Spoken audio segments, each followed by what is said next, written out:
Ang ating kapitong pagbasa ay mula sa 28 bersikulo hanggang sa 34 na bersikulo ng 19 na kabanata ng Ebanghelyo ni Juan. Ang pagsasali na ito ay hango sa Filipino Standard Version or FSV.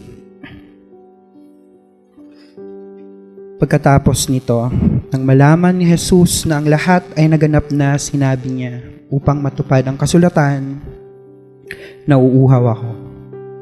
Isang sisidlan na puno ng maasim na alak ang naroon. Kaya isinawsaw nila sa maasim na alak ang isang espongha at inilagay ito sa sanga ng isopo at inilapit sa bibig ni Jesus. Matapos tanggapin ni Jesus ang alak, sinabi niya, naganap na. Pagkatapos, yumuko siya at isinuko ang kanyang espiritu. Tumayo tayong lahat kung maaari bilang paggalang at paggunita at manahimik ng ilang sandali.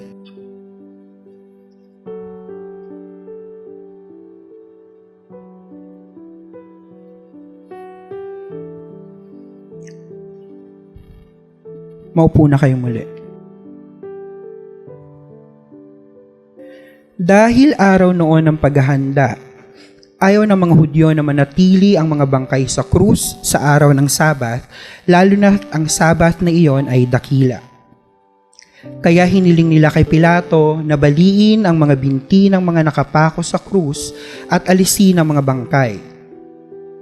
Kaya dumating ang mga kawal at binali ang mga binti ng una at ng isa pang lalaki na kasama ni Jesus na ipinako.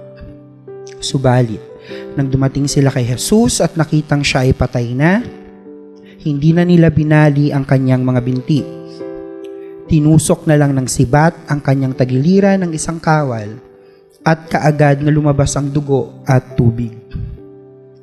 Siya na nakakita nito ay nagpapatotoo upang kayo ay maniwala. Ang kanyang pagpapatunay ay totoo. At ang alam niya na totoo ang kanyang sinasabi. Nangyari ang mga ito upang maganap ang kasulatan. Wala ni isa man sa kanyang mga buto ang babaliin. At muli, sinasabi rin ng isa pang bahagi ng kasulatan, pagmamasdan nila ang tinusok nila ng sibat. 7 pagmumuni-muni. Sa pagsisimula ng Kwaresma sa pamamagitan ng Ash Wednesday, pinapaalala sa atin na tayo ay tao at isang araw tayo ay mamamatay din. Si Jesus na para sa atin ay Kristo at Diyos na nagkatawang tao ay taong tunay na naranasan rin ang kamatayan sa pinakamahirap at masakit na kaparaanan sa kasaysayan. Pagpapapako sa krus, hubad, itinakwil, binilang na isa sa mga heretiko, kriminal at rebelde. Hindi siya pinatay ng Ama. Hindi singil ang kanyang dugo ng isang mapag-imbot at malupit na Diyos. Tayong mga tao ang nagpapako sa kanya sa krus, sa ating kasakiman at pagkamuhi, sa ating pag-ayaw sa katarungan at sa katotohanan, at sa ating pagtalikod sa pag-ibig. Ang mga ito ang pumatay kay Jesus, sa Diyos, na ang tanging hiling at dalangin ay ibigin natin ang isa't isa. Si Kristo ay patuloy na nasasaktan at naipapako sa krus sa tuwing sinasaktan natin ang isa't isa. Si Kristo ay patuloy na nagdurugo sa tuwing namumuhi tayo sa ating kapwa. Si Kristo ay patuloy na sinusugatan tuwing pinagkakait ang grace sa isa't isa. Si Kristo ay patuloy na nauuhaw araw-araw sa araw-araw na pinapabayaan natin ang mga mahihirap at nagugutom sa ating kapaligiran. Si Kristo ay patuloy na ginagahasa at inaabuso tuwing mayroong mga kababaihan na inaabuso at nire-rape sa ating bayan. Si Kristo ay patuloy na hinahagupit sa tuwing merong batang LGBTQIA na sinasaktan, pinagmamalupitan, at itinatakwil sa tahanan, simbahan, at lipunan. Si Kristo ay namamatay sa tuwing mayroong aktivista na pinapatay ng gobyerno at ng kapwa nating Pilipino.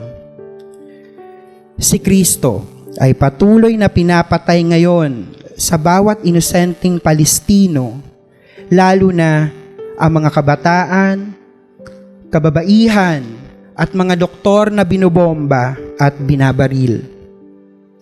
Ibinibigay ni Kristo ang kanyang sarili sa pagpapapako sa krus upang mulatin ang ating mga puso at isipan na kung ang bawat isa sa atin ay willing din na ibigay ang kanilang sarili para sa kapakanan ng iba at mga aba, wala nang pagkakataon o rason para rito. When everyone is willing to die for one another, then there is no reason or situation for that to happen, and therefore, each one of us and our world will finally know and experience true and everlasting peace.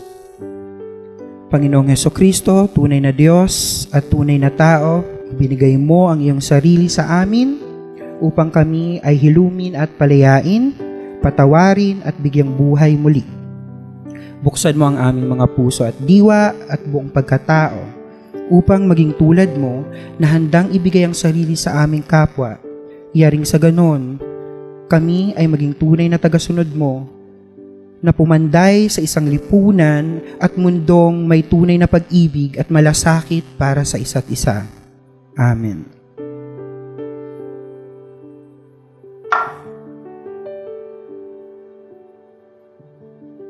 Humanity struck you when you denounced injustice and exclusion. Humanity nailed you when you spoke of love through inclusion and common good. Humanity pierced your heart because of your love. By your life and teaching, you taught us how to love. By your suffering and death on the cross, you showed us love. By your love, you healed us and set us free. Jesus Christ, Son of God and crucified Lord.